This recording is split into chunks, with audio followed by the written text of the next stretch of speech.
de la ville de Neuchâtel. Good morning and a very warm welcome to everyone. I'm Ludovic Magioni, the director of this Museum of Natural History. And to begin the conference, I invite Thomas Facchinetti, the head of the Dicaster of Culture of the city of Neuchâtel, to say some opening words. Thomas? Okay.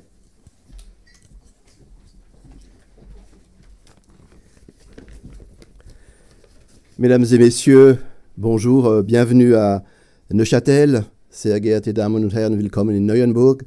Cari amici di lingua italiana, benvenuti a Neuchâtel. Queridos amigos, bienvenidos a Neuchâtel. Ladies and gentlemen, welcome to Neuchâtel.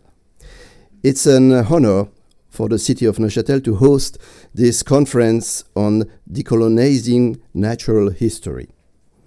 This topic is particularly relevant in our city. Neuchâtel is an old city with an interesting history. I won't focus on every dimension and detail, but Neuchâtel was a particularly rich city in the 18th centuries thanks to the trade and banking. One particular citizen helped the city financially, David de Pury, a trader and banker. Upon his death, he gave all his fortune to the city of Neuchâtel, and many buildings were built thanks to this significant amount of money. Some notables of this time built and paid a statue in his honor in 1855 in the city center. But de Pury's money came from gemstones and precious wood from Brazil and from the exploitation of women, men and children. These people were reduced to slavery. The question of the origins of de Pury's money was not a very big debate until 2000. The death of George Floyd in 2020 and the powerful debates that ensued were also of concern for Neuchâtel. The authorities received both petitions from citizens wanting to unbolt the statue of David de Pury and from citizens wanting to accept the past and keep this marker of history. The authorities decided to investigate the origin of the wealth of the city on a larger scale. In fact, Pury was not the only one who was part of problematic trade. Convinced that destroying all markers of history was not the best solution, the authorities decided to take different measures to explain the history of Neuchâtel. For example, every building or statue built with money resulting from the slave trade will have an explanation on it. Furthermore, museums play an important role as well, different exhibitions on this topic. And of course, interesting conferences, as today. Another interesting fact, the authorities of Neuchâtel did not wait for the debate surrounding de Pury to act on names in public spaces. In 2019, we changed the name of a square in front of the university building. The square was originally named for Louis Agassiz, a biologist and geologist known for supporting racist views. He was a famous scientific, but he had views of racism. It was problematic for the city to have Agassiz named so strongly linked to an academic building and in a public space. the name of the square was changed and now carries the name of Thilo Frey, one of the first women elected in the Swiss National Parliament and born in Cameroon from an African mother. A QR code stands next to the square explaining Agassi's heritage and personal history. In conclusion, the authorities of Neuchâtel have a reasonable position, accepting the past with all its components, the best and the worst, and publicly showing all the historical facts based on scientific research. Moreover, we commit ourselves to fight publicly and by all means racism and to promote human equal dignity. This is a never-ending work that we intend to keep doing. It's not an easy debate, and I observe with satisfaction the important work you are doing during this conference. Thank you for choosing Neuchâtel for this conference, and all the best for these 2 next days. I wish you a very pleasant and sunny stay in Neuchâtel. Have a good day.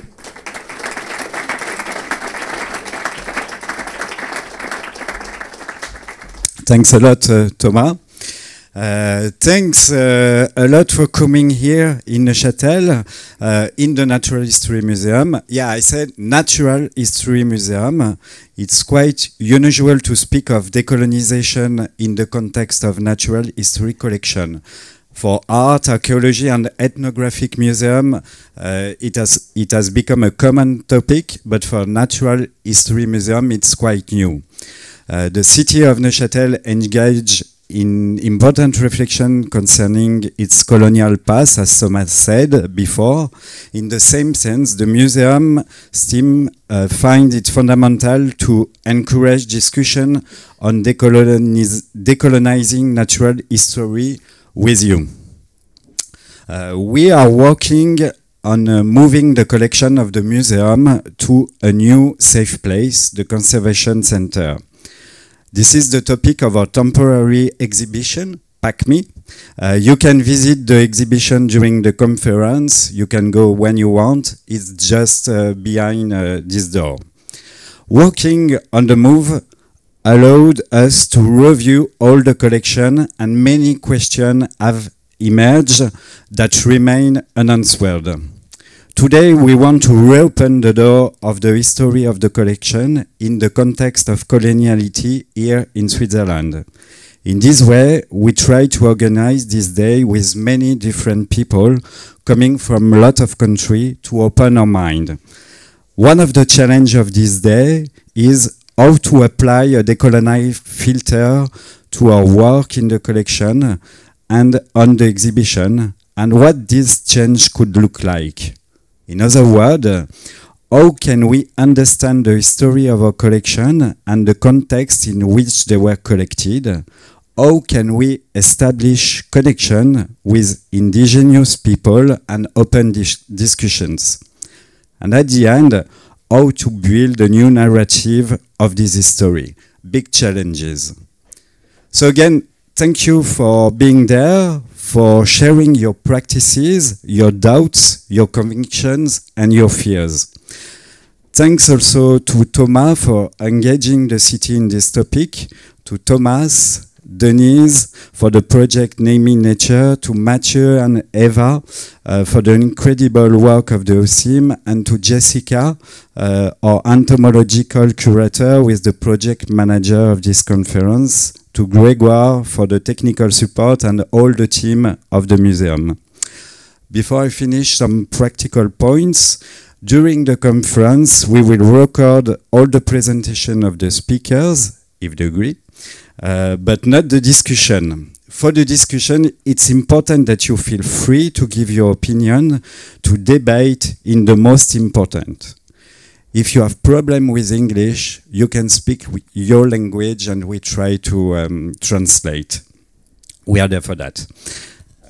If you need a map of the city, you can ask the reception. If you need something special, do not hesitate to ask us. And have a nice stay with us here in Neuchâtel.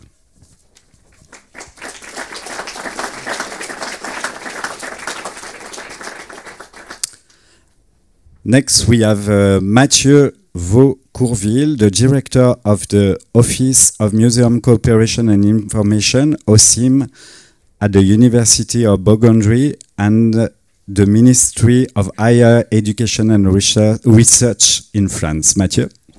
Merci, je l'ai ici. Bonjour à toutes et à tous. Good morning. Je vais m'en tenir à 2 langues ce matin.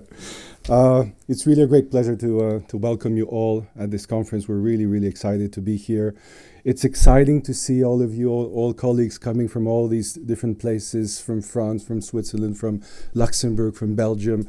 We really are really happy with the diversity of the colleagues that we have here today. And speaking of diversity, our main mascot is there. You know, the rabbit. I don't know if you saw.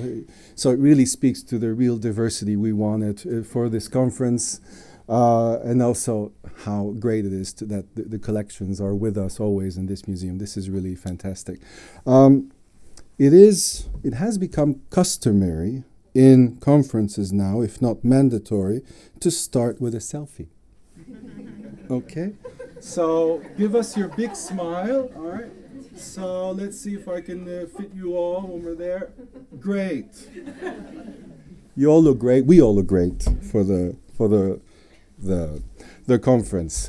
Now, if you don't know OSIM, we are indeed a national observatory and think tank on museums and heritage. We are based at the University of Burgundy, directly funded by the ministry. We have been there for 40 years, and we work with and research and monitor and also support museums to develop their projects, and also museum professionals and researchers to develop their projects. We work with more than 2,000 museums in France. And like many organizations, we've been focusing on key topics today in the contemporary world. So climate change, sustainability, diversity and social justice, and decolonization. And for us, decolonization, or perhaps more specifically, decolonial thought and decolonial practice, how you can apply it. And of course, for us today, we've been really interested in contributing to those ongoing debates, like Ludovic just mentioned, ongoing debates about, well, how can you apply this into the natural history, into natural history museums?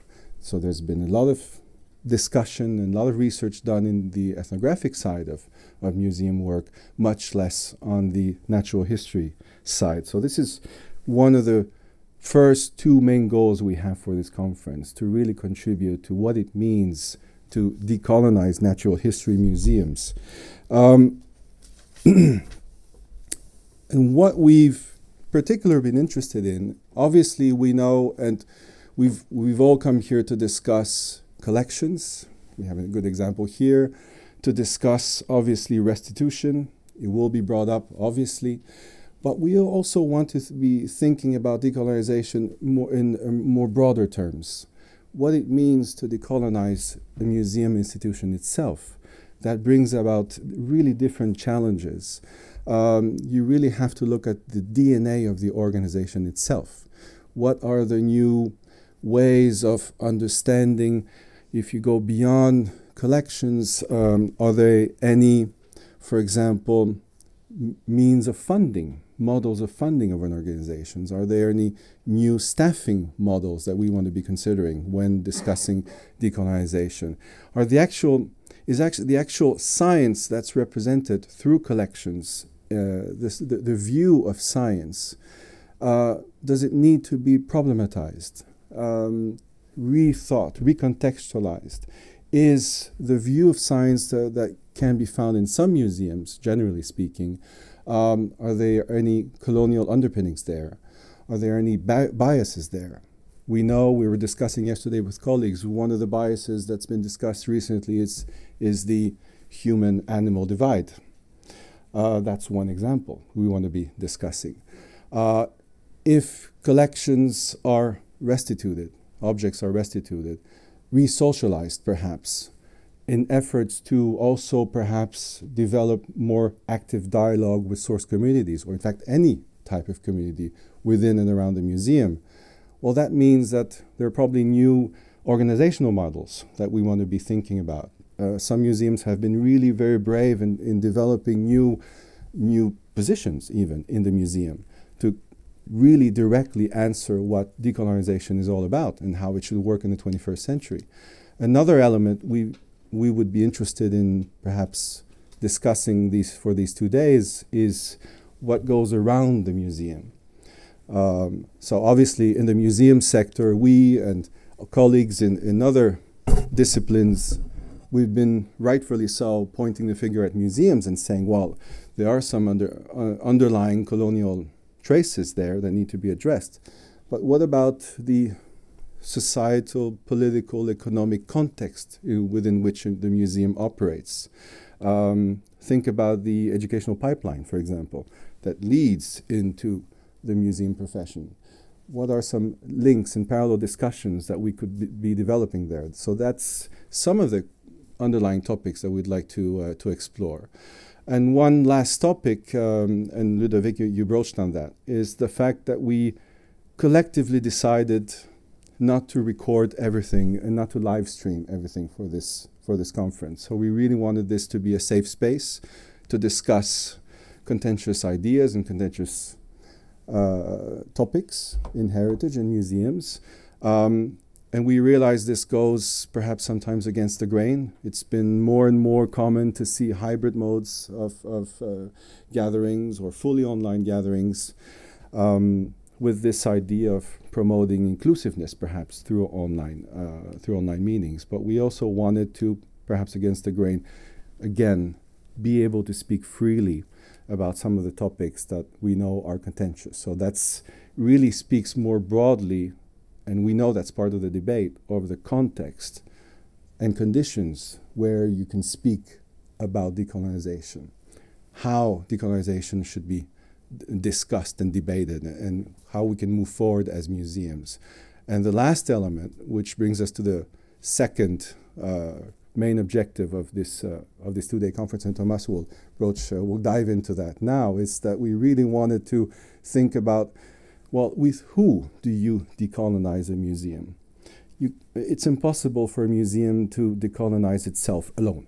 You really need to work with key stakeholders and colleagues and communities all around the world. And this conference really started also, as part of the DNA of the conference, a very interesting research project and links with Latin American collections and also Latin America more generally.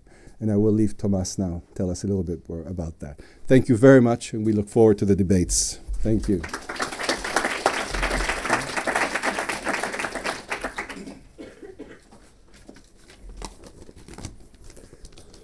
So, welcome everyone. Thank you for being here. Thank you, the Natural History Museum of Neuchâtel, for hosting us. Ludovic, Jessica, Celia, they always open the door for my research, and this is very much appreciated.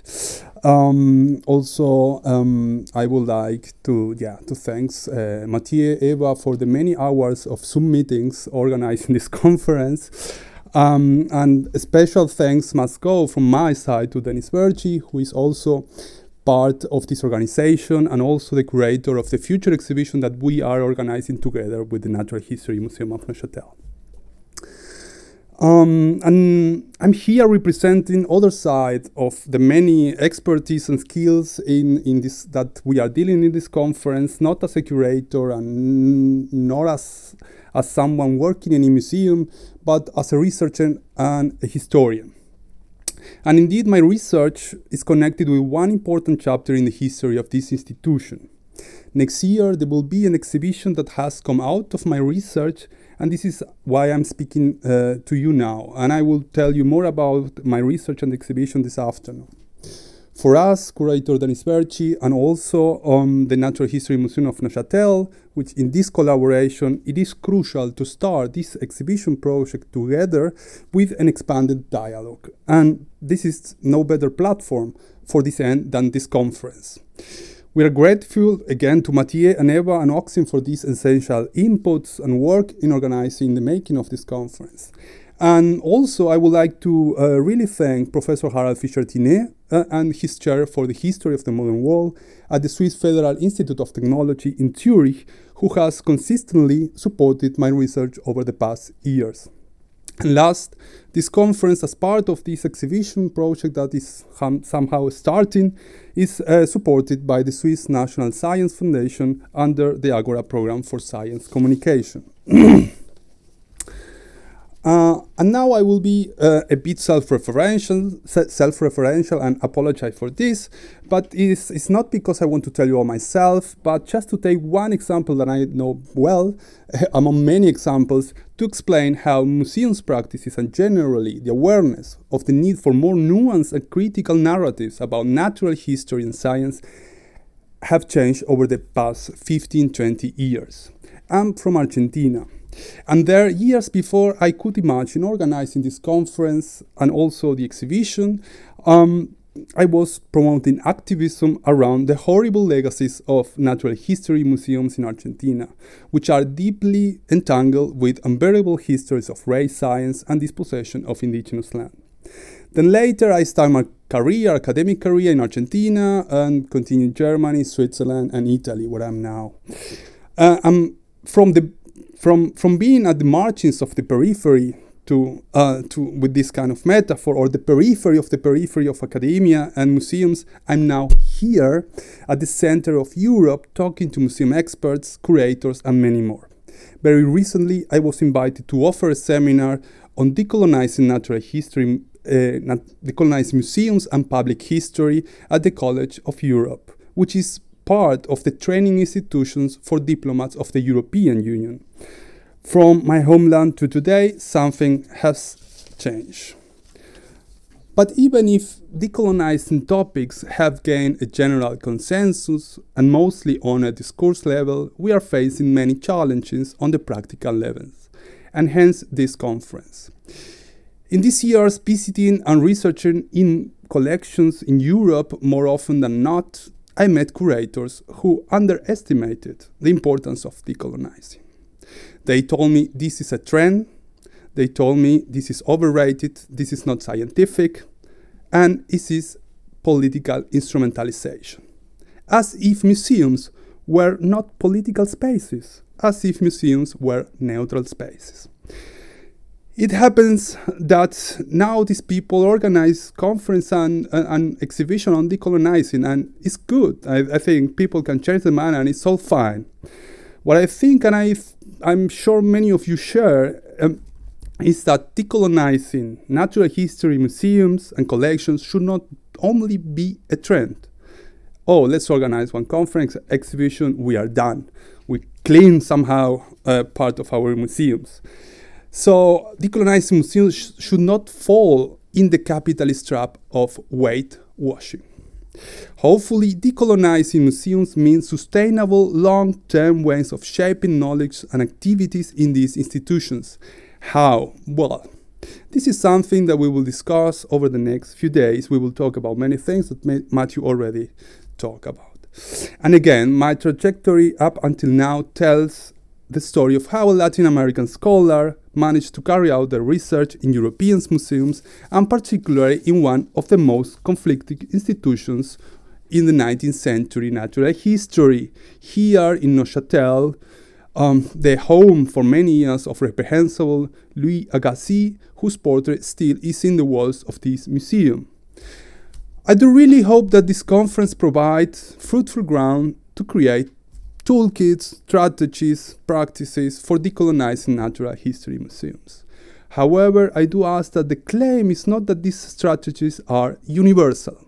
Positionality and situatedness, where we are and from which perspective we are speaking, are among the most important lessons we have learned from post-colonial and gender studies. Therefore, decolonial practices in European museums may not be the same in Latin American museums. Decolonizing practices in ethnographic, archaeological, or anthropological museums may not be the same in natural history museums. limiting the universal claims that we usually inherited from the great men of science, the great men that found these institutions in the 18th and 19th century, is something that we could commit to on decolonizing the legacies of natural history and Western science. Many thanks.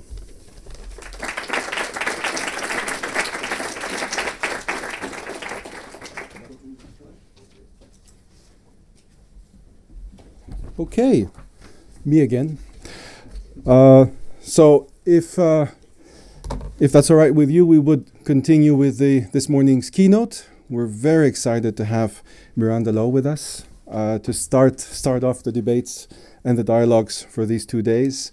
Miranda is Principal Curator of Crustacea, the Natural History Museum in London, a fellow of the Museums Lab, and a founder of Museum Detox, which she's going to be discussing and presenting to us this morning. In 2020, she was named by BBC Radio 4 Women's Hour Power List. Her work links science, art, and nature to aid the public understanding of the natural world. Some of her published work discusses how museum collections are connected to colonialism and how to best deal with these difficult histories. She's also chair of Arts and Heritage Organization, and culture and is that opening up who makes and enjoys art and heritage. We're very excited to have you with us, Miranda, and thank you also to Museums Association for putting us in touch with Miranda. We've asked of Miranda this morning, because you've been a leading voice both in the natural history museum side of it, but thinking of leading us through what a natural history museum can be in the 21st century. So we've asked Miranda this very simple task to take us through this morning. So thank you so much, and we give you the floor.